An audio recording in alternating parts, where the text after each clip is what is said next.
नाशिकमध्ये ठाकरेंच्या शिवसेनेला मोठा धक्का बसलेला आहे।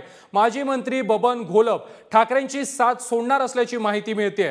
भाजपच्या वरिष्ठ नेत्यांनी घोलप यांची भेट घेतलेली आहे। काही दिवसांपूर्वीच एकनाथ शिंदेंनी देखील त्यांची भेट घेतलेली होती। बबन घोलप शिंदेंची शिवसेना किंवा भाजपत जाण्याच्या तयारीत असल्याचं देखील बोललं जात आहे।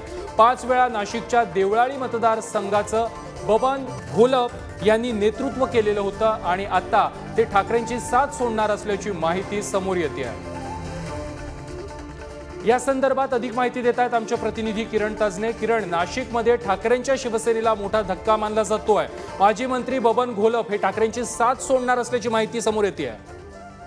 अगदी खरंय प्रथमेश, आपल्याला माहिती आहे की काही दिवसांपूर्वी बबन घोलप यांनी मुख्यमंत्री एकनाथ शिंदे यांची भेट घेतली होती आणि चर्मकार जी संघटना आहे त्या संघटनेच्या पार्श्वभूमीवर ही भेट झाल्याचं त्यावेळेला सांगण्यात आलं होतं। मात्र त्यानंतर बबन घोलप यांनी भाजपच्या वरिष्ठ नेत्यांची देखील भेट घेतलेली आहे आणि या सगळ्या पार्श्वभूमीवर गेल्या काही दिवसांपासून बबन घोलप हे नाराज असल्याची चर्चा होती। नाशिकमध्ये जो शिवसेनेचा राज्यव्यापी अधिवेशन पार पडलं त्यालाही बबन घोलप हे अनुपस्थित होते। त्यामुळे एकूणच बबन घोलपांच्या नाराजीच्या चर्चा होत्या।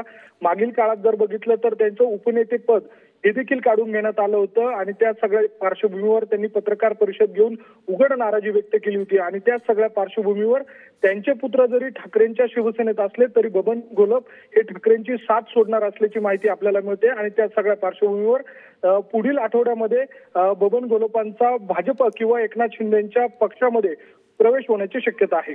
नक्कीच किरण, धन्यवाद तुम्ही दिलेल्या माहिती संदर्भात। नाशिकमध्ये ठाकरेंच्या शिवसेनेला हा मोठा धक्का मानला जातोय। माजी मंत्री बबन घोलप हे ठाकरेंची साथ सोडणार असल्याची माहिती मिळते। बबन घोलप हे शिंदेंच्या शिवसेनेमध्ये किंवा भाजपमध्ये प्रवेश करण्याची चर्चा आता रंगू लागली आहे।